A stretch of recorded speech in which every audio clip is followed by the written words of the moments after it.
Okay. So let me share the screen and we'll begin. Yeah.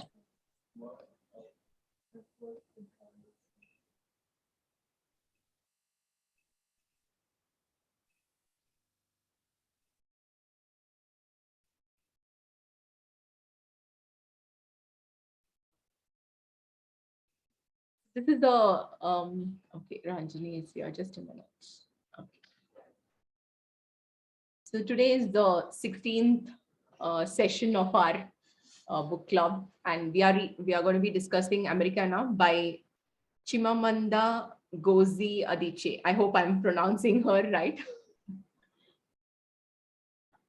So let's see a little bit about the author, about the book, and I think the most interesting part of this book has been about the Americanization, the migration topics, racism, and so I'm very sure we're going to have very interesting discussions today. So Chimamanda is a Nigerian author. She was born in the city of Enugu in Nigeria. Again, I'm not sure if I'm pronouncing it right. She's the fifth of six children in an Igbo family, and she was raised in the university town of Suka in Enugu state.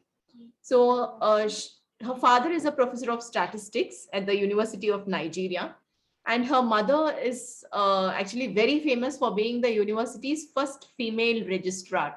It's quite an important role, and so it was considered very big that she's the first woman who had this role at the university. And Adichie's family lost everything, including, in fact, even her grandparents passed away during the Nigerian Civil War. She studied medicine and pharmacy at the University of Nigeria for about a year and a half, after which, when she was about 19, that was the time, she got this opportunity to go to the United States for education.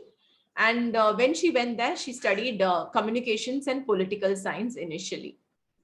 But Adichie kept learning, in fact. So in 2003, she did her master's degree in creative writing at Johns Hopkins University, and 2005 to 2006, she was at she was a Hodder Fellow at Princeton University.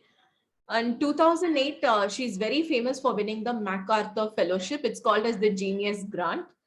And between 2011 and 12, she was also awarded a fellowship by the Radcliffe Institute for Advanced Study at Harvard University. So Chimamanda had, yeah. So Chimamanda's book Americana, which deals with the topic of about Blackness and racism in America, won the US National Book Critics Circle Award in 2013. It was also chosen as one of the 10 best books of 2013 by the New York Times Book Review. Adichie won the 2013 Heartland Award for Fiction from the Chicago Tribune. And one beautiful, review of her book, which I read from Washington Post, describes, I think this sentence describes the book so beautifully in a single line. Ruthless honesty about the ugly and beautiful sides of both the United States and Nigeria. So some of the topics and themes explored in this book has been about the meaning of the word Americana. So as you must have read in the book, Americana is basically a word used in Africa to call, to address those who have returned from America. And these are people who with American affectations, and in fact, they speak in an American accent. They claim to have forgotten their African languages. They also say that they will not eat, African food. They say that they would prefer only American food. So these are the, these kind of people are given this label Americana in Africa. So that's how the title of the book came about. And in many ways, if Melo itself turns into an Americana, though she resists the label and she fights against it, but she is one, I guess. And some of the other topics and themes explored here is about race, about religion, if Melo's mother and, how fervent is her, religious inclinations, relationships, uh, identity, and fighting for your identity and trying to find out your identity, a sense of community, privilege, the white privilege, politics, migration, and the challenges which it brings. We also see about reverse migration. Hair, I think hair has been the biggest topic over here, and I would like to talk a little bit more about it in further on in more slides. And Obama, of course. So there's a lot about the elections, and about Barack Obama, and about Michelle, and again about Michelle's hair also. So it's a very, I think it was a very interesting read. So the first, I think, most important topic that the book deals with is Americanization of a person after they go to the country. And there is a price to be paid for the prize, I guess. So America is shown as this symbol of hope, wealth, and all that, but it's also filled with, unfair privileges, a lot of challenges for if Melu. She faces abuse of various kinds, in fact, and there's a lot of disappointments too. And this shift to this country, and this helplessness and hopelessness also brings in depression into her mind, and she slips really badly. But at the same time, slowly we can also see her changing and adapting her to her situation. And as I just told you, she resists the label Americana, but of course she is an Americana. She has changed in many respects, though she returns back to her country. Um, Another interesting part of the book is about, the concept of migration, and the reinterpretation of a person's identity when they migrate. So why do people migrate? Of course, for economic opportunity, to escape from persecution. This was, I think these are all more historical reasons, but I would say in today's scenario, usually it's for education, a better job, and sometimes for specializations, like certain countries are more popular in certain respects. For example, if you see graphic design or animation, or to learn the best in animation, it might be best to go to Japan.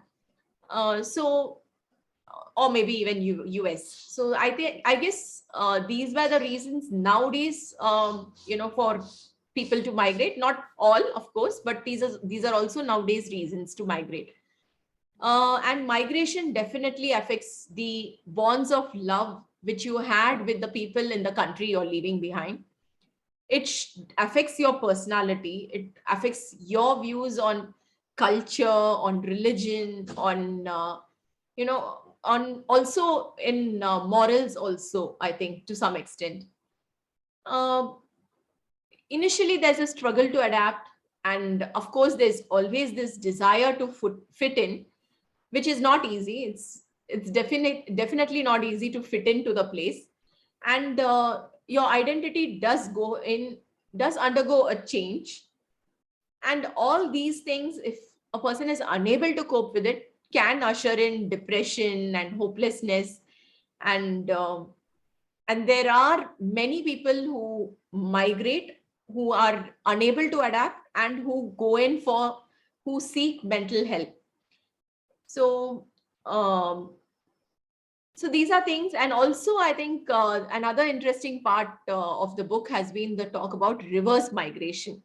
And migrating back to the country where you came from is again a very difficult thing, because uh, sometimes it's because you are not able to adapt to the new place, which is when the fight or flight response comes in. But sometimes maybe you feel now that maybe the country where you from calls you back, or you feel opportunities have grown over there, or you want to once again get back to your family and friends.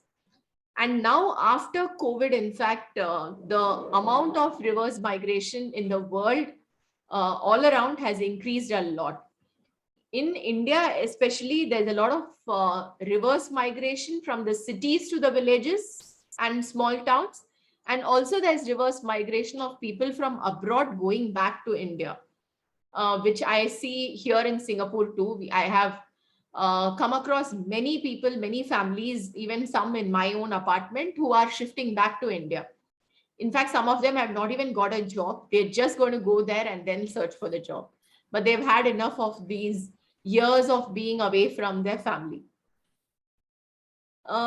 So before we go to the discussion points, maybe let me stop the share, and if any of you have anything to add, please feel free to unmute yourself and you can share. So Ranjini, you must have felt a lot of bond with the book, I guess. Absolutely. I read it only recently. About a few months ago, I read it. I had the book with me. And if I have to say in one sentence, I would say, as a non-resident Indian who also went back to India, and then this is my second time in Singapore, this is the best book about NRI. Okay. As in, what struck me from this book was the experience is so universal. The migration and the reverse migration, because I experienced both, and also because the main character, I think, is quite autobiographical for Chimamanda. It's like her story, yes, like she's been to Princeton and stuff like that. So the character has that same arc. Those feelings are very universal, especially if you go as a young person. So you are still forming your own identity as an adult, and now suddenly you have this cultural overload of a very different culture from where you came from. So how does that shape a young adult? I think she's played it out very well. The one thing which makes her book more complex is the fact that if you are African and you are Black, so she says, right, so in your home country, you are African. When you come to America, you become Black. This is something that we don't face as Indians. We probably go by the term brown, which I absolutely hate. But that feeling of being part of a community to which you don't belong. So they get labeled as Black, but that's just because Black people are originally from Africa, but they have nothing in common between the American Blacks and the people from Africa. So all that she has brought up very, very beautifully. And the hair issue, so these are things that, like, there is a point where in the book where she picks up an American accent to blend better, and then she gives it up also. Then she refuses to speak with that accent.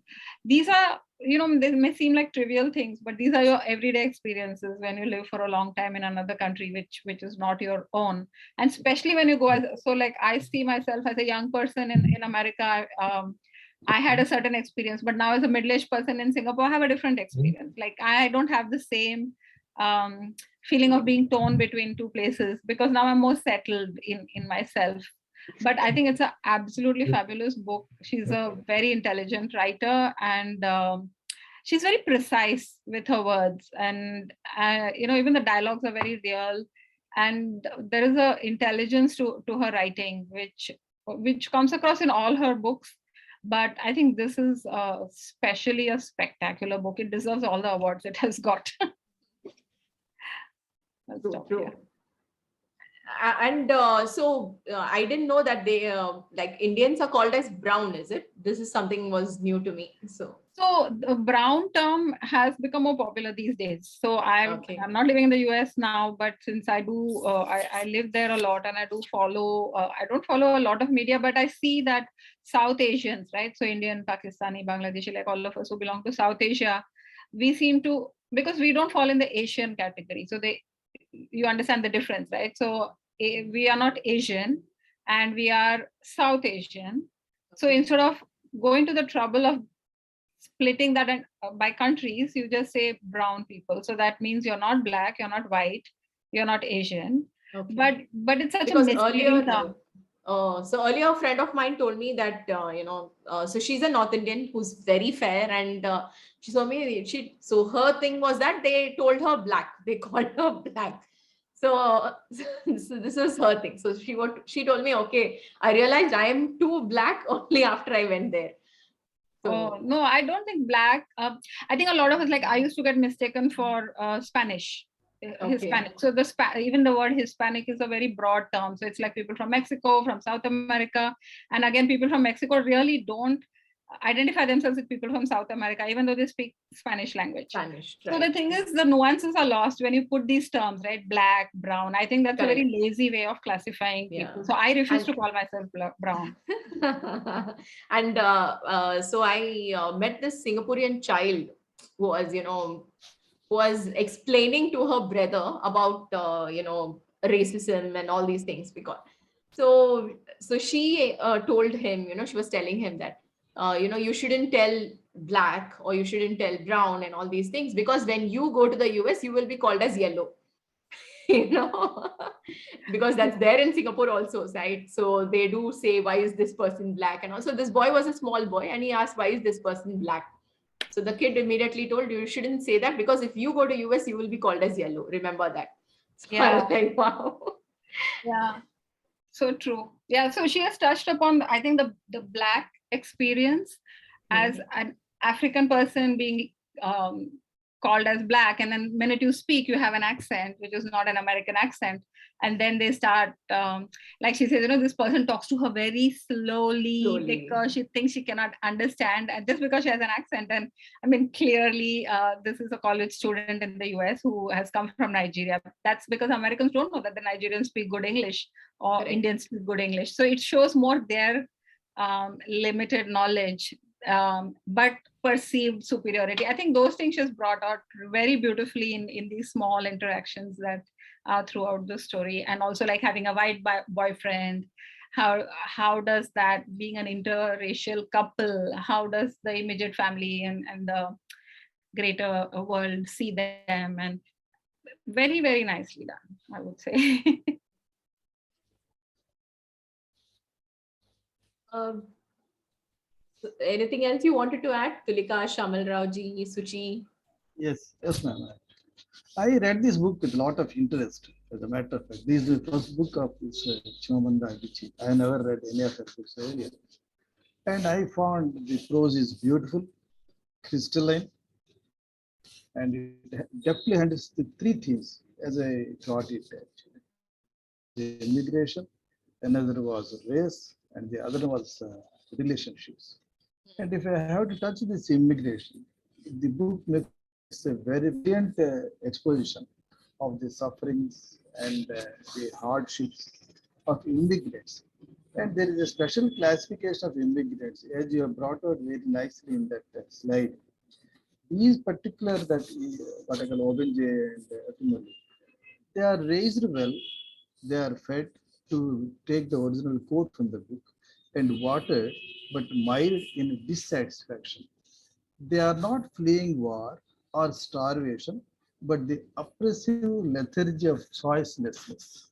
They wanted to have something better in life. They already have some good things. They wanted to have better things in life. Hence, they go in for migrating to. In the case of our Ifemelu, she goes to America, and Obenje, he goes to England. So that's what I found. Thank you.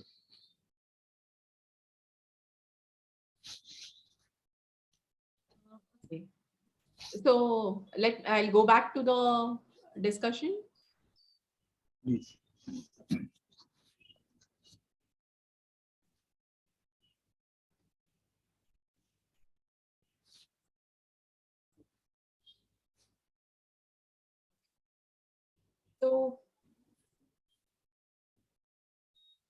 So I think let's get to the most important discussion topic, I guess, racism. So why and how do people become black in America?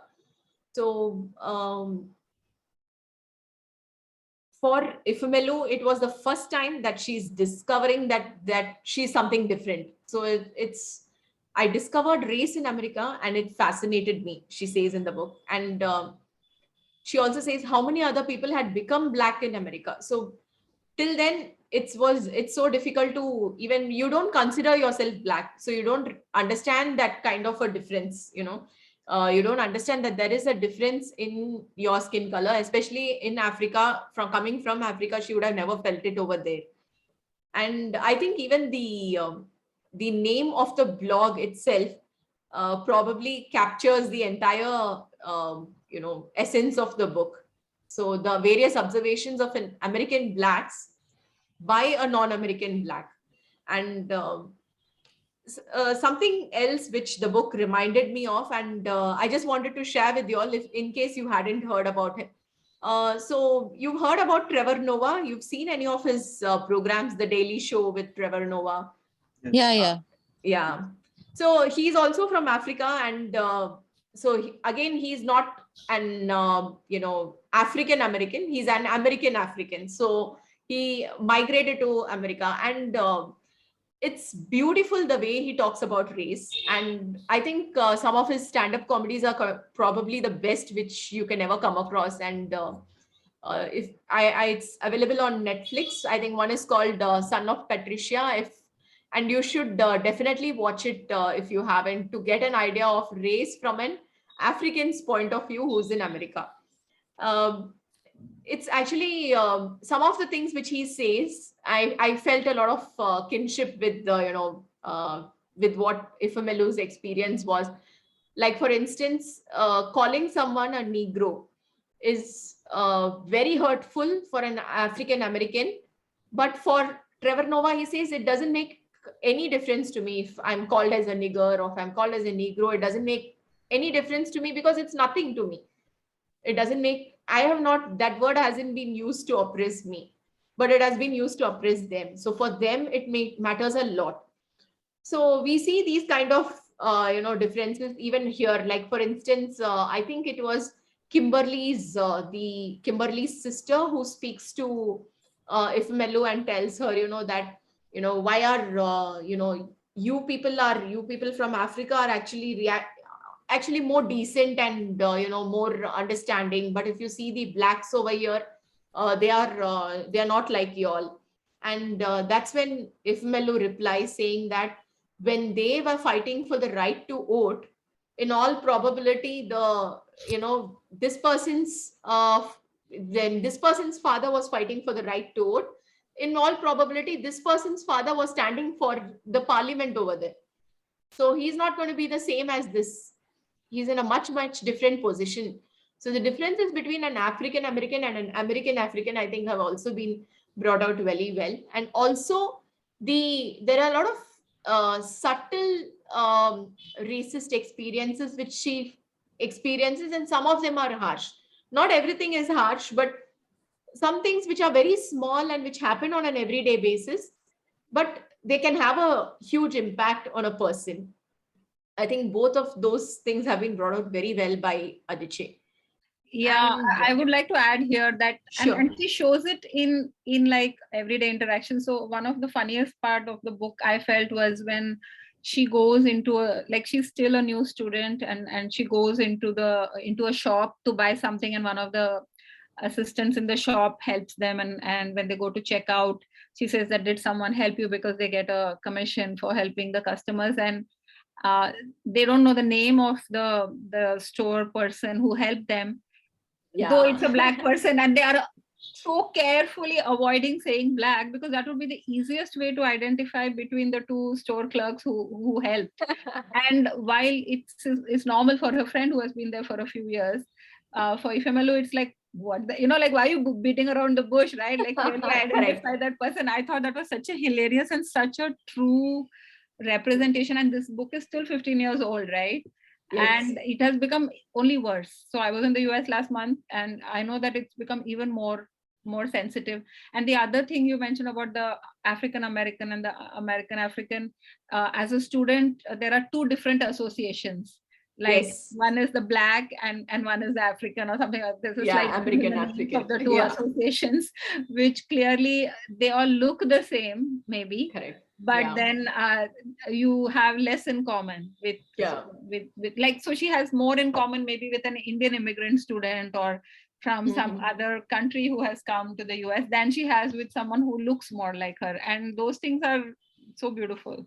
Yeah, true. And I don't know, Ranjini, but did you feel a lot of similarities with what we have in Singapore? I don't, or maybe it, because I'm new here, it felt, so similar. Like the Indians who, like us, who have come from India, we are so different from the Singapore Indians over here, right? Yeah. So that's again, right? It's exactly, I feel in many ways, it's the same. Yeah, it's something. In fact, I don't know if you noticed, few days ago, maybe a week ago, in the Straits Times newspaper, a Singaporean Chinese person had written about how do the Singaporean Chinese feel compared to the China Chinese, right? So racially, Yes. they are ethnically they are Chinese, but a Singaporean Chinese will be insulted if you say you're Chinese. Yeah, exactly. They want want like, to be known as no, we are Singaporeans. Yeah, exactly. And so what is the correct term? That was a very nice article in the Straits Times. And Yeah. this is where, while it's nice to know the differences, sometimes splitting it too much is just trying to find differences. Like, now, why are we liking this book? We are not Black, we are not African American, but we like the book because it touches on a lot of universal human Exactly. experiences. They may Correct. not be directly your experiences, but either you have observed, or the relationship part is common, the migration part is common. And so sometimes I feel people have become very sensitive. What is the correct term to use? Are you trying to insult me by using the wrong term? Yeah. Instead of the intent behind a question.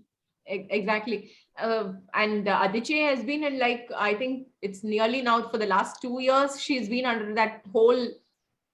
a lot of problems, right? If anyone has been following on social media, you would know.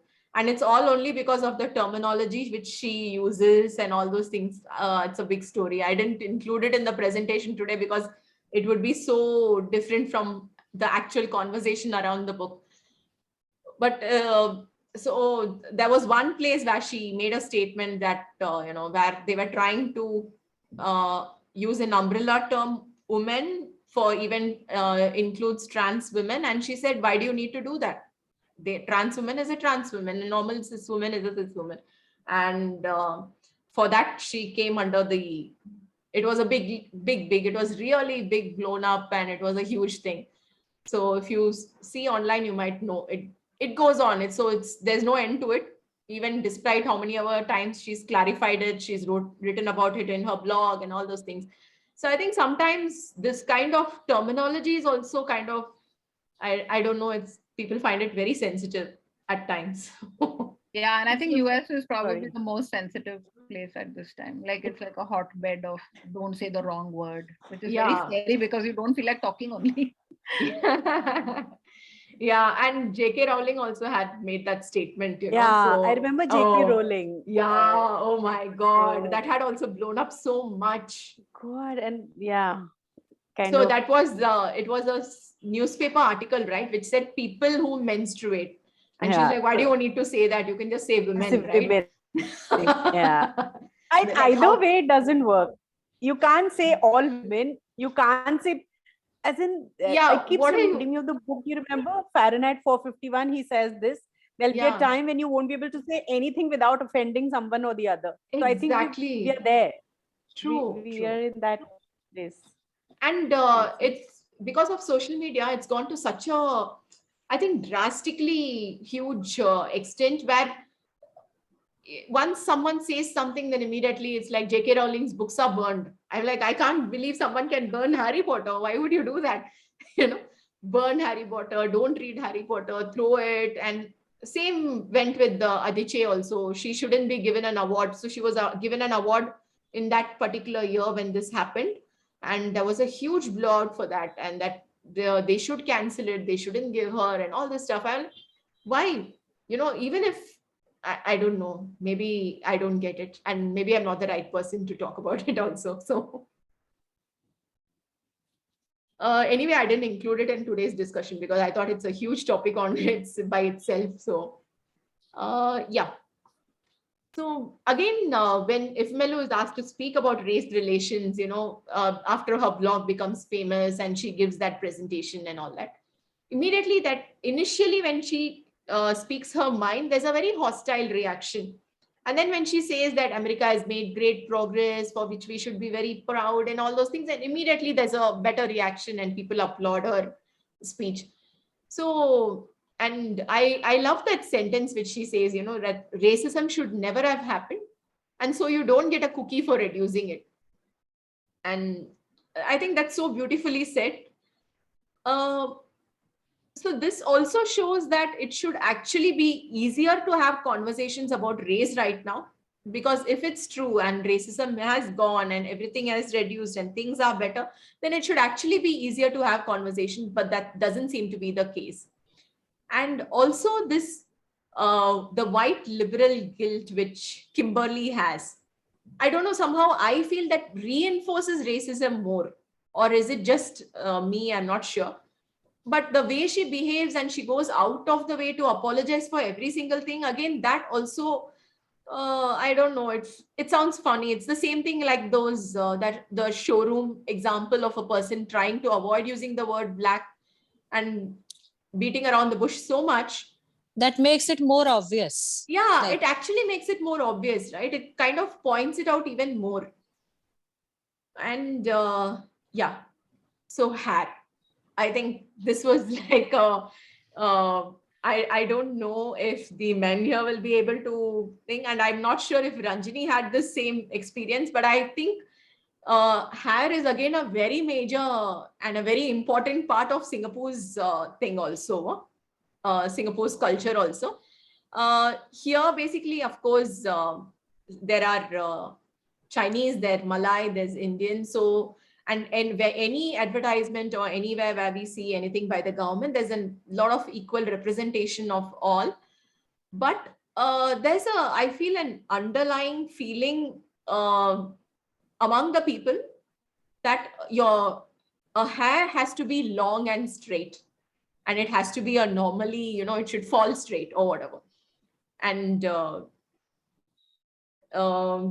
so initially when I came here, it was very difficult to find a salon which would treat my hair properly. I have about like some 10 different salons which are within some 5 to 10 minutes of walking distance over here. And every time I, you know, initially when I came, every time that I walked into one, they would, you know, when they're giving me a hair wash or do any treatment or even comb my hair, they are extremely rough.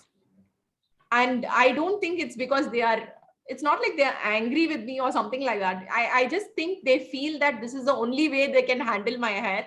Otherwise, they wouldn't be able to or whatever.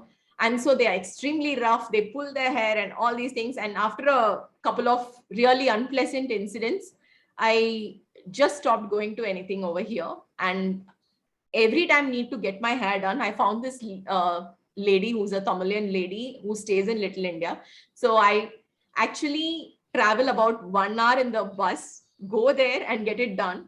At least I know that she would be more, you know, softer, sweeter or whatever with my hair. And, but all the time that I'm there, she would keep telling me on how important that it is that I get my hair straightened. So every time I go there, I have to listen to her for some 15 minutes telling me that, you know, you should get your hair straightened and that's the way to be here. But at least she's good with whatever it is. So for me, I found this, I don't know, it resonated very, very strongly with me when I read all the scenes about how she uses a relaxer, which is what many of my friends who are, they are Indians, they are from India, but they are Singaporeans. They are actual Singapore citizens who've been settled down here. Most of them have straightened their hair. So they all have straight hairs, poker straight hairs. So anyone with, sometimes when I wash my hair actually literally goes into like a, you know, some coil or something like a spring. And when I travel in the bus, people can't avoid looking at me. So it's very funny, but nowadays I enjoy that. So I've just learned to accept it. This is how it's going to be. It's okay. You can see. And so of course, if you have braids, they think that you are unprofessional. So this is one more thing which I heard from my, you know, from my helper here.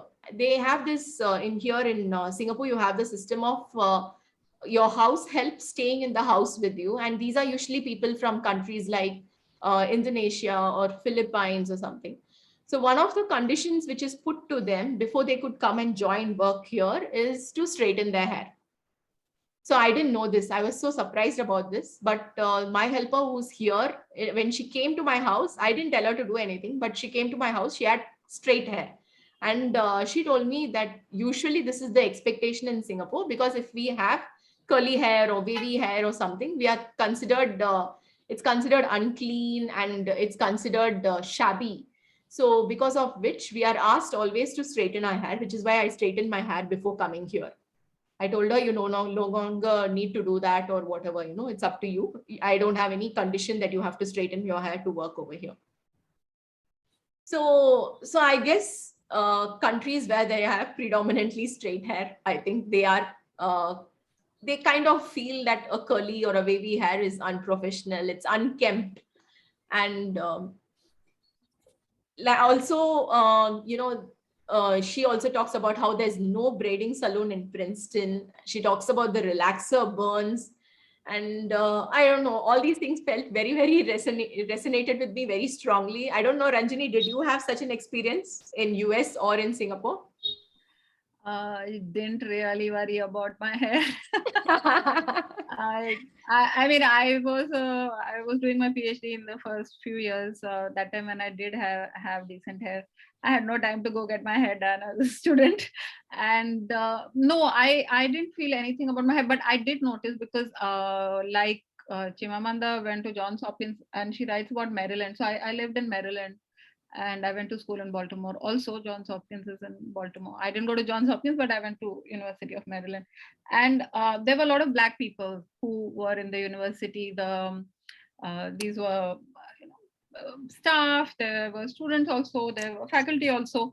But yeah, hair was a big deal. So they would, whether they straightened their hair or they got some elaborate hairdo done, it was a big part of their life. So even we would have undergraduate students as interns for the summer, and because they were younger and they were like more open to talk, for me it was all like amazing. So I would ask questions like, how do you go to sleep with your hair like this? So like there was this girl who had like this big hairdo. It was like those Sharmila Tagore hairs from the old movies. And so she says that, I said, don't you wash your hair? She said, I don't wash it until I'm ready to change my hairstyle, I don't wash it, because if I wash it, that thing will go. And I thought that was really strange. And this was some 18-year-old who was doing that. So I know that they have to make time for the hair. They need to, like you said, find the place that is suitable. I don't know if you guys know, there's this book and then a movie called Waiting to Exhale, which is a book, which is a story of 4 Black women. And they are friends because they go to a salon. So one of the women runs a salon. So hair is, I think, a big identity, big bonding experience. And maybe it's also very racially charged. So people go from, I'm going to emphasize my hair's distinctness to I'm trying to fit in by straightening it. So that's it. She also goes through that same thing, right? So she wants to fit in and then she says, let it all hang out, kind of. So that, again, that is another thing that she has shown very well in the book. True. So if that be the case, actually, are we to take actually these obsessive reference about hair in the book, first chapter, second chapter, third chapter, is to bring in a sense of identity of African nationals, or for that matter, African women, hair for that matter. I was confounded. Because for me, as a matter of fact, treatment of hair with an obsessive reference, so many reference, so many words. I never, small afro, big afro, twists, braids, massive raucous curls and coils. They called relaxes, creamy cracks. All those things, actually, it was very, very confusing for me. And at a loss to understand why so much obsessive reference about hair in the book. Because neither it takes us to somewhere else, or other clear cut says actually this is because of an identity we are going to hint at. That was what I was confused, as a matter of fact. Thank you. I think men have it easier in many ways. Hey, in all ways, not just many ways. I'm exceptionally easy for me. There's no problem. I don't have it all. But in a book about hair, with so many elaborate terms, I was confounded, to be frank with you. Thank True, you. true. In fact, just like Ranjani's doubt, in fact, I went and I Googled, how do they maintain braids? How do they, do they wash it? Ah, So, yes. so I thought I read about some elaborate rituals on how you can wash it also. So, Of course, yeah, that provides employment opportunity. That is also effort there in that saloon. Actually, there are many who improper immigrants. They don't have correct papers and other things. They were doing that job and in Princeton. hmm, She gives a reference 3-4 characters names. correct. Okay, so so the next interesting thing was about the likability. Do you find the characters likable? And Adichie has a very interesting thing which she shares at the Frankfurt Book Fair. She says women writers are expected to make their female characters likable, as though the full humanity of a female person must, in the end, meet the careful limitations of likability.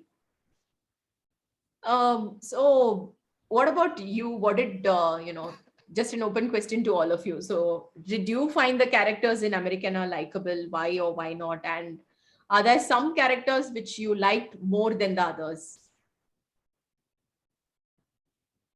Let us look at Obenja and Ephemer. These are the two main characters of that matter. As a, Hmm. as a matter of fact, the both face similar challenges as far as one in America and the other in England. Yes. She doesn't get any part-time work. It gets turned away from many jobs as a waitress, bartender. Gets criticized for her language and other things. Parallelly, Obinja also he experiences race differently, colored by English concerned with class in that land. Racism, where whites are dominant, fails to secure a decent job, his visa lapses, decides to return home when caught by the authorities as illegal immigrant and is deported. If you compare actually, of course, on his return, actually, he flourishes in the real estate business with a contact and he gets himself established and gets married to Charming Kosi. That is a different thing. But for me, actually, I find if Emily exhibits a tougher character in overpowering this and establishes herself as a successful blog writer. For me, feminine character is stronger than that of Obinje. That is what I found. Obinje gives up the case even when advocate comes and says, "I shall plead on your behalf. Let us fight out the case." He says no and gets into his Nigeria return. In the other side, actually, if human persists with her target and he faces all humiliation, he suffers for it and becomes successful. And then she decides she will go back to Nigeria as Americana, which you said just now. So for me, the feminine character is stronger than that of male character. That's what I found number one. Number two, if I have to take actually, I'm confused with her character. I can be wrong actually. With multiple pairing or relationship, let me limit to that word only, that I could not make out. Why so many relationships actually? And they make no sense at particular stage also. And then at the final end, she again goes and one who is happily married, Obinje, she pulls her back from Kosi. This I could not reconcile. I don't know whether it is an African woman or it is a strong character or the writer is trying to communicate something, a special feature of their community. These are the two characters. And that Aunt Uzu also. Okay, initial case when she was having a financial problem, she got paid with a general, she leaves fine. Once general, she loses in a war. And then she marries someone actually, typical Belinworth or somebody actually, who never loves her, nor loves her kid, Dyke actually. She lives with him. What actually that character also, that I could not make out. She's well read, she's a doctor, not like any other normal character, illiterate, we can't take her. So Correct. in one case, actually, she preferred someone general for financial security, fine, I could endorse. But subsequently, when the man dies away, she chooses someone actually, some metric actually who is of no solvency, anything, neither in any way. She gets Maybe paid she with him. was just thinking that she was yearning for company. Could be, could be. Hmm. because he was unsuitable in every way. Yeah, in many respects, actually, she is a doctor and is far off the mark. That Correct. that I could not make out. Maybe you may be right. Actually, some sort of security in society or something like that. These are Actually, please go ahead, ma'am. no, sorry. I just wanted to say on to that Uju, she was kind of compelled to go to US, if I understand. I mean, she was fine in Nigeria, but unfortunately, she was forced to go to US. It was never her choice. And she becomes a doctor there. But then she was a doctor here also in Nigeria also, and then again she gives all the exam. Yeah, but then she was kind of forced. Yeah, because she was move under out threat, of her right? comfort zone. Yeah, exactly. So maybe there she felt more insecure because she was kind of mentally prepared to have a normal life, in the sense normal Nigerian life, whatever it is, family life and all that. So maybe that's why she was kind of looking for company and wanted to have a father for the child and all that kind. And Dyke never knows actually who is his father. And she attempts suicide also, that boy. I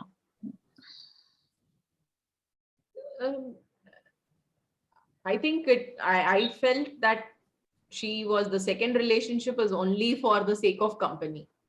That's what I had the feeling when I was reading it, because he was from the beginning, he was completely unsuitable in every respect. I think she just felt that kind of a loneliness, and maybe she just felt that, it would be good to have some company or someone. Maybe it was just some sort of conditioning, like when I'm married, then I'm settled, that kind of thing, because he was not even very nice to her. Yeah, exactly. He was not a good companion, so to say. So it's more that, because I should do this, because I should get married, so let me get married. And there were very few men who were suitable for her. So she probably, just took the chance when she got it. Also, Ifemelu and Obinze... Sorry, what were you saying? No, what I was saying was, with their background, with their literal background, a doctor profession, will it not have been convenient had he stayed independent? General has gone, okay, this man actually, what is wrong in having continued independently? There is nothing wrong, but a lot of women are conditioned that way. I don't know. You might be much happier alone, but you still want that, because that's the perceived happiness, as in when you get married and you have a man, then that's how you're brought up always, to think that that is how you will be happy. So it's a lot of that. And Uji is a strong character because she guides this Ifemelu.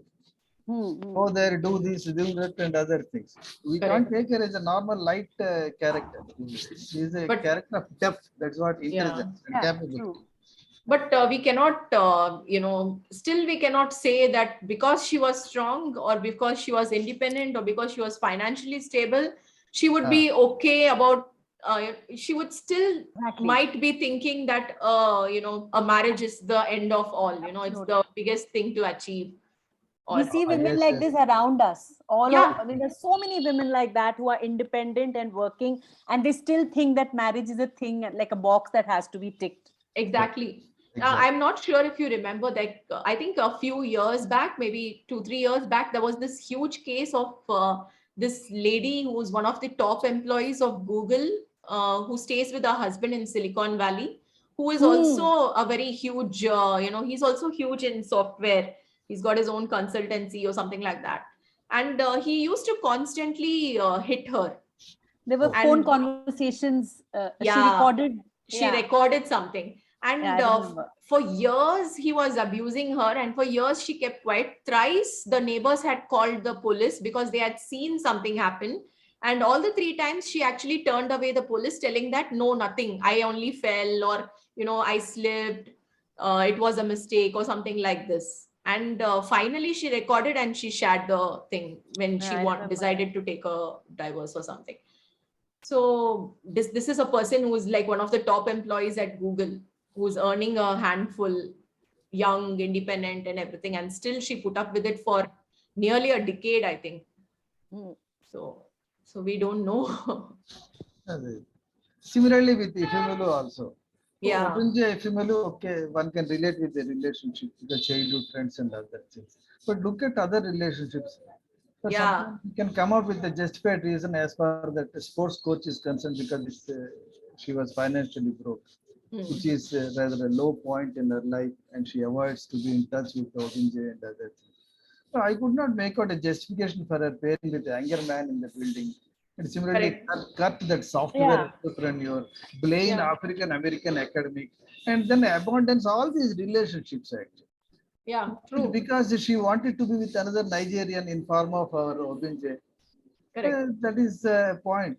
And then another thing also, Obinze is already married to Kosi. They are happy. And this lady goes and pulls him back to her side again. For 1 minute, Obinze is not happy. That is very important, I think.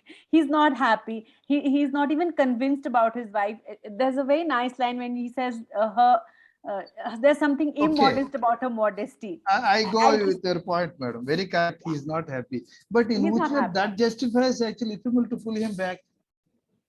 Why are you saying Ifemelu pulled him up? He wanted to come to her. That's also a possibility. Somehow. That's right, correct. I agree. Touching a very sensitive chord, but that is what I felt. Excuse me if I hurt any of our. But I think what Chimamanda did very well was show the contrast between Ifemelu and Obinze's wife, right? So you can very clearly see that he wants the woman to have her own opinion and not always be the pleaser, which his wife is, even though that makes maybe his life easier. But Ifemelu always is outspoken, even as a young person, and even when she returns back to Nigeria after living in the US. I mean, clearly her blog is also a very... Her blog is brilliant. That I will... Yeah, so it's about expressing dissent. It's about having your own opinion and communicating it. So I thought Obinze's mom was a nice character. She is a nice character. Obinze's mom is very good character. Very good. Yeah. And also, even the friends of Obinze that she describes, right? The Obinze part of the book where he goes to his friend to ask for a favor, and he's married this white woman, a British woman, and how that changes him. I think, like or dislike, I think the characters are very real. Yes. Yeah. Correct. I think which is what Adichie meant by this statement, because definitely Ifemelu is not a very likable character, and most of what she does doesn't feel justified at all. It doesn't make sense. Her, especially a relationship with Kurt. Why is she? I couldn't. That is what I was trying to say. Actually. Why? It doesn't make any sense. She was kind of exploring the relationships, maybe. Correct. But I think maybe Adichie wanted to show that somewhere, she didn't feel like she belonged in those relationships, and she was still yearning for Obinze somewhere in her mind. Maybe that's what they wanted to show, but it was, I don't know, still doesn't make her very likable. Yes, exactly. It doesn't make sense. For that matter, Kurt is a white. Yeah. And Blaine is an African American. If you have to say only I want. But that way also you cannot get convinced yourself actually why she picks them up and abandons them. Correct. Actually, Adichie doesn't try to explain that at all. This is it. This is just the way she is. Maybe she was always in love with Obinze and she could never get, like he was always in love with her. But anyway, she doesn't offer any kind of, clarification on that. So that was a puzzle, in one interview, she says she's divided her characteristics between Obinze and Ifemelu. She says Ifemelu is not me because her mother is a professor, as is Obinze's. So she says that they are both, part of me. So that I thought was interesting. One thing is also right. During all these relationships, she was passing through a very restlessness, a disturbed relationship, and other things.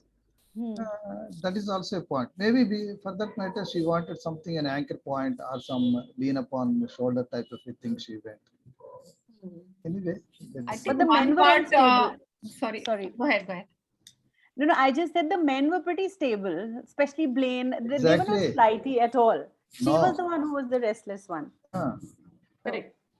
Yeah, that's true. Like she seemed to be less committed than the guy. But I think But one part which I really, which shed a light for me through this book, which has always been a question, you know, the rich African American. So normally the narrative is about struggling against odds or being at the receiving end of many things. But Blaine and his sister, right? So they are at the other end where they are privileged, they are educated, they are, you know, there should not be a class divide. They have the best of everything. And how that puts pressure on them to behave a certain way, or to try and be more generous, or like she says, right, that relationship gets revived because of Obama's election. yes. Yes, So that yes. was so like I didn't see that coming at all. That it wasn't between her and him. It was the impact of what was happening in the world around them that made the resurgence. But also the difficulties of being Black and being privileged. I think even that was shown nicely, not just being Black and being disadvantaged. Correct. And also, you had mentioned about how, you know, his wife is very, Obinze's wife is very soft and she's very conforming, while Ifemelu is very outspoken and all that. But if he wanted someone outspoken or who was there, you know, in that way, then he shouldn't have married her, is what I feel.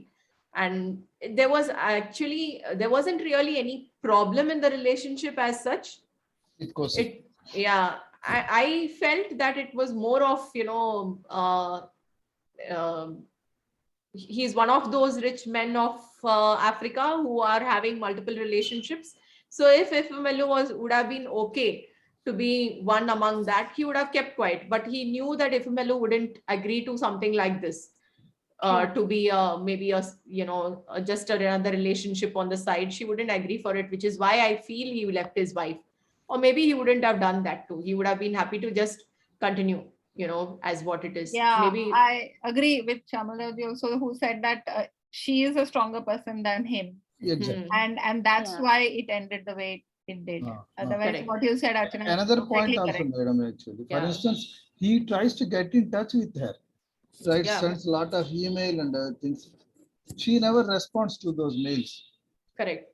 So that could be one of the reasons, because there is no response from the other side. He might have gotten for a settle, or went in for a compromise with the Kosil by marrying her. That could also be a reason. Correct. Yeah. But that doesn't justify leaving her. I hold it that I stand by that point. No. We had this discussion and I felt it was she got a raw deal, yes, but it's still better this way. Leaving her is still better than carrying on with Ifemelu on the side. So I feel he made a mistake. Yes, it was a sad thing because she went into it heart and soul. He was not into it. So, but in his defense, he thought Ifemelu was gone, right? So, and she was his one true love. So, what do you do? I root for Binze all along. Oh, I didn't find him likable also. I didn't find both of them likable. I enjoyed her blog and I enjoyed those incidents, but as characters, I didn't like both of them. So I thought he was a good foil for her, you know, stable, quiet. He kind of sorted her, and they were good together, I think. That's okay. He lacked fighting spirit to come back. In the sense, actually, when he was there in London, actually, when he faces those problems, for me, he should have held ground, took the legal assistance, fought back. Let us see, instead of what he did was meekly he left the country and he came away. And while coming to the after coming to the country, he became rich through an illegal contact. That is also speaks much of his character. Right? That's true. He's weak and he is not what I call ethical or moral. Maybe that is one of the areas actually. And he's soft. He doesn't hold to his point. He's soft. And he is rich when he marries his wife, right? And if he was really so much in love with her, he could have just taken a ticket to the US, go find her, talk to her. Yes. if it's blocked if him. he's like what you But said, she he's never not strong. replied, no? See, blocked she never him. Okay, she replied. didn't reply to email. You can So, just go and stand in front of her, right? but then he didn't know that she was And not then he in can't any go kind to of America. relationship. He's Yeah. not getting a visa. He can't go. He can't go, exactly. He's not getting a visa. Yeah, right. That was initially, right? But after he gets rich, he does go. He there are somewhere where it's he mentioned, goes right? to, yeah. He does He go to goes to, US. yeah, he Does goes he? to Yeah. Manhattan and all. While she is there, she was there. Yes. He goes Yeah. there, yeah. Is it? He's not strong. This is what I would say. Yeah, No, but then he was not aware that she's free, no? Because he knew that she was having a Okay, black. so what? Go meet her. Then okay, fine. Go meet her and then find out if she still But wants he's to. not strong. Yeah, He's strong. not strong. He's not fought for his love also. So Yes. Yeah, so the question is, Ifemalu went around with so many boyfriends, but she didn't marry any. But Obinze married. So who's strong and who's weak? Obinze is weak. He married. Clearly. Yeah. Fine.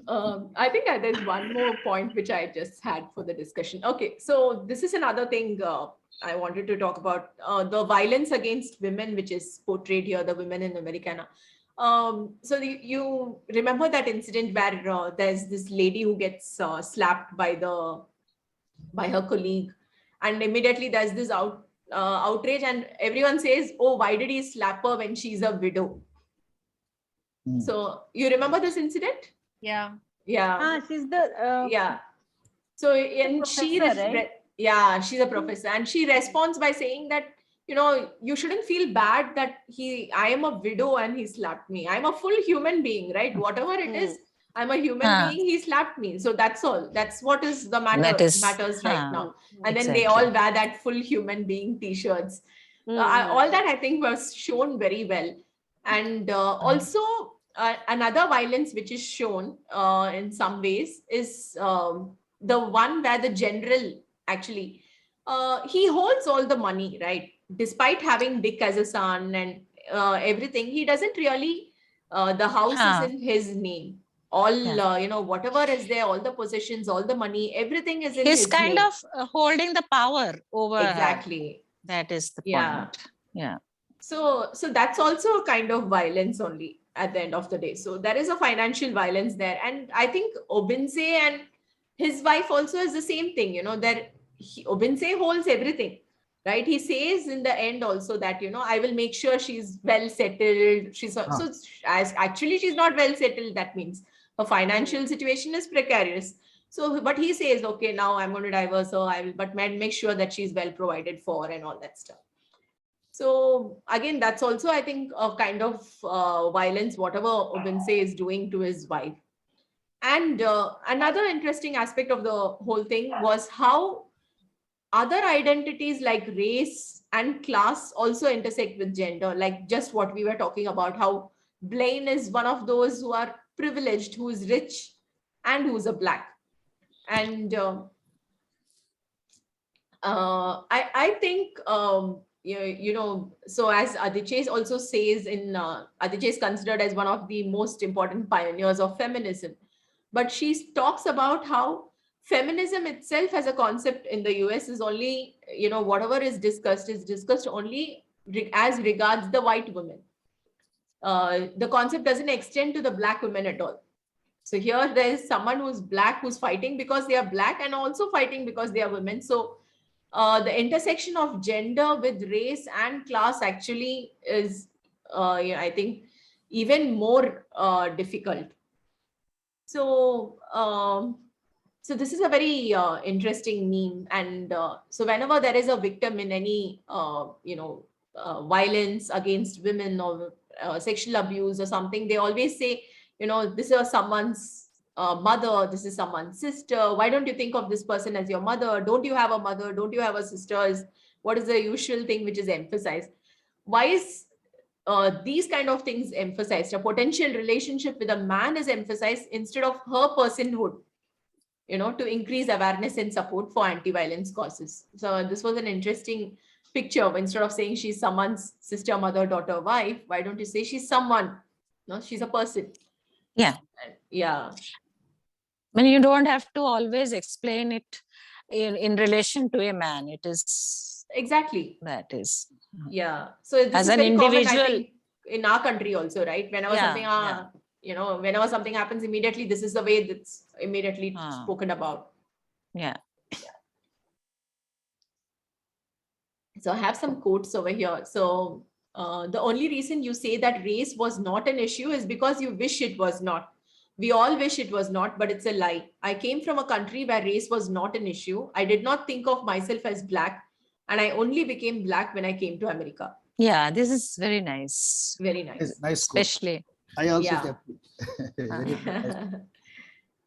And so why did people ask, what is it about? As if a novel had to be only about one thing. Again, I think this was very interesting. As compared to Americana itself, it's not about just one thing. How easy it was to lie to strangers, to create with strangers the versions of our lives we imagined. This is also very interesting. Dear non-American Black, when you make the choice to come to America, you become Black. Stop arguing. Stop saying I'm Jamaican or I'm Ghanaian. America doesn't care. Yeah. Relaxing your hair is like being in prison. You're caged in. Your hair rules you. You didn't go running with Kurt today because you don't want to sweat out this straightness. You're always battling to make your hair do what it wasn't meant to do. I can't believe it. My president is Black like me. I think that was very cute, the way she... Yeah. So that's it. There was actually a lot more quotes. Yeah, please share. Yes. As a matter of two, three I have put, one you already taken care. Permit me to read the other two. Thank you. One of the things I have learned is that everybody in this country has the mentality of scarcity. We imagine that even the things that are not scarce are scarce. And it breeds a kind of desperation in everybody, even the wealthy. Quote one. And quote two. We are the third worlders, and the third worlders are forward looking. We like things to be new because our best is still ahead, while in the West, their best is already past. And so they have to make a fetish of that past. Thank you. Yes, this was such a beautiful quote. The last one, right, about the furniture, right? So there's like one for antique furniture, and this is so representative of old money and new money, right? Like, so if you've newly come into money, you want everything to be new, but if you have had money for generations, you will be like restoring all these antique pieces and things like that. And it was said in such a nice, in a dialogue when Obinze, I think, explains it. Exactly. Yeah, very nice, very nice. True. Even I found that very fascinating. So even with this cutlery and crockery and all, when you, you see in some of the places, so they have those broken pieces or very weird looking pieces. Distressed. Yeah. Stuff. Yeah, distressed stuff. Especially, which was that place? Yeah, Social. You must have been to Social, right? Tulika and Suchi and all in Bombay. No, the Oberoi Mall's Social. So Social is there in various places. So they serve you food in these aluminum plates. Okay. It gives that exact, the plate looks exactly like what they show in movies of what prisoners get their food in. That I don't remember. I would have remembered. And this is for the whole prison experience, is it, Archana? Oh no, it's not even the prison experience, This is considered like one of these top-notch restaurants which cost you a bomb. And the food is served on these really weird aluminum plates. Some of them are misshapen, crooked and all that. And you don't have a false ceiling. So the ceilings are open. The AC ducts are running through. You have these exposed light bulbs. And I'm like, wow. So these people are saving on decor. And at the same time, we are paying them so much for food.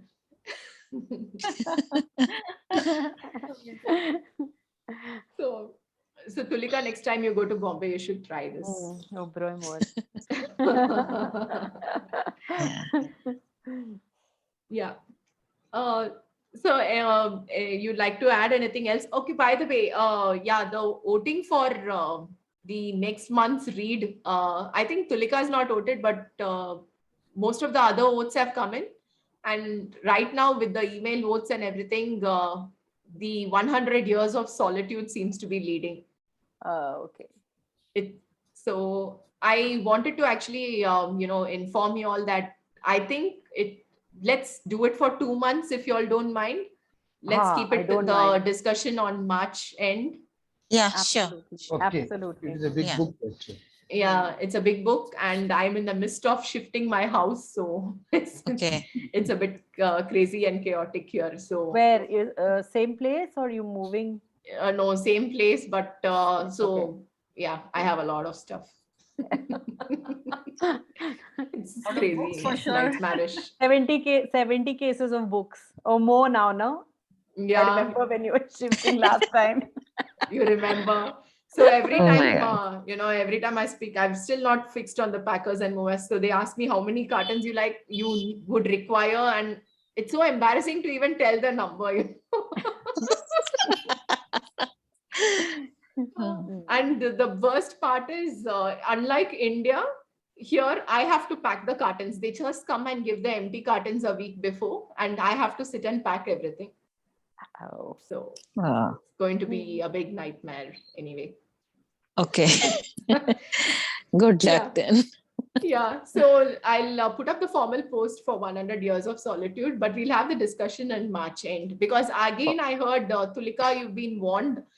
This one also has 7 generations running through the stories, and many of them have similar names across generations. I've read this Oh. long back. I've read this, It is so a tough I'm book. a little prepared. I've Ah. really long back. Okay. But I read Americana also, but I didn't remember it at all. Okay. Oh, I just remembered the braids hairs alone. That's First. all. Didn't Okay. remember it. Actually, there is not much of a narrative. I think that's why, because it's more thoughts. It almost reads like a non-fiction. Yeah, true, book. true. Correct. So, which is why I think I Yeah, just even I didn't remember. remember. I didn't remember anything. Oh, Yes, I'll it have was to my wait first once. reading. Mm. Haven't read 100 Years of Solitude also is something I haven't read, though I've always That- Yeah. wanted to read. Okay, good. So Yeah. 2 months work for me because even I'll be busy this Huh. 2 Yeah. months. I'm going to be busy. So good. Okay, good then. So we'll have March end itself as the discussion. Yes, that is Yeah. a reasonable margin. It's a very big book. Yeah. 7 or Yeah. 8 generations. It is a huge Yeah. book. as a matter of Yeah. And I heard it's a tough read also, but it was said that it's a very rewarding read. So hopefully. Okay. Yeah. Have you guys read anything else by Gabriel Garcia Marquez? Have you read Love in the Time of Cholera? Yeah, these That are the might That be two. is- an easier book to Huh. start with. That is Oh. easier, I think. Love in the Time of Cholera is easier. I Yeah, think. but that's one book where I didn't like the characters at all. But yeah, it was an easier read. And 100 Years of Solitude, I don't remember any character. Why? Okay. How? That's what I'm wondering. How can you completely forget a book? I don't remember anything at all. That's So this strange. book, 100 Years of Solitude, is quoted most for its first sentence. Yes. Its That, opening sentence is always quoted as the highlight. Yeah. And it is a really complicated sentence in English. I don't know how it is in its original, but it's Yeah. always quoted as. Let's see. Actually, Gabriel Garcia Marquez is in the news also right now. Okay. Did you see about that? So someone, so it was now shown after his death and after his wife's death. Now there's someone who's come up as his daughter, who was, Marquez's daughter, who's a filmmaker based in Spain or something, who was, so he knew about it, of course, but his wife didn't know about that. So it was so he was in the news for that I think last month or something this happened. Okay. They Anyway. can't cancel him now, he's dead. Yeah, they can't cancel him now. He's dead. Actually, I don't know, I think he didn't provide for her or anything and all, but I'm not sure, or maybe he did. But he died about 6 years back, but out of respect for his wife, so this wasn't revealed in public. But I don't know why they felt they had to reveal it now also. So I don't know. Anyway. Okay, so anyone wants to add anything else, or we'll wind up? There is one book referred to in this book, madam, from Graham Greene's book, if you remember. Yeah, The Heart of the Matter. Yes. It is a novel of colonialism in West Africa. Okay. And it has repeatedly appeared in this book, Americana. Obinze's mother keeps reading it. Exactly, correct. And it is, what I gather, it is a morality tale about adultery and Catholicism that plays out. So I was thinking whether we can take up this book, if not now, sometime later. Sure, definitely we can. Thank you. In fact, after we read the last book about the World War, All the Light We Cannot See. Yeah. So after that, so someone recommended that, it would be very good for me to read The Tin Drum. Gunter Grass or something. Gunter Grass. So I started reading it and it was fascinating. But then I had to read Americanah, so I had to leave that in half. Come here, I finished it. Now I'm going to go back to that. Absolutely fascinating and a wonderful read. I think even that's something which we can consider picking up for the book club. I've read about like hardly I've read like 10% to 20% of the book, but so different and so engaging. Yeah, so maybe that's also something which we can think. It's based on I think it's based on Germany after the war or something. Post-war Germany. Post-war Germany. Okay. So might be interesting to pick it up too. Yeah, so maybe just send me a message, Shamal Raoji, then maybe next time we can do a hopscotch of these kind of books and then we can choose one for the next month. Please, we shall do that. We shall do that. Okay. Then thank you so much. Thank you so Thanks much. for joining Thank in. you. Bye-bye. Thank you all. Yeah, Thank you all. bye. Thank you. Bye. Bye.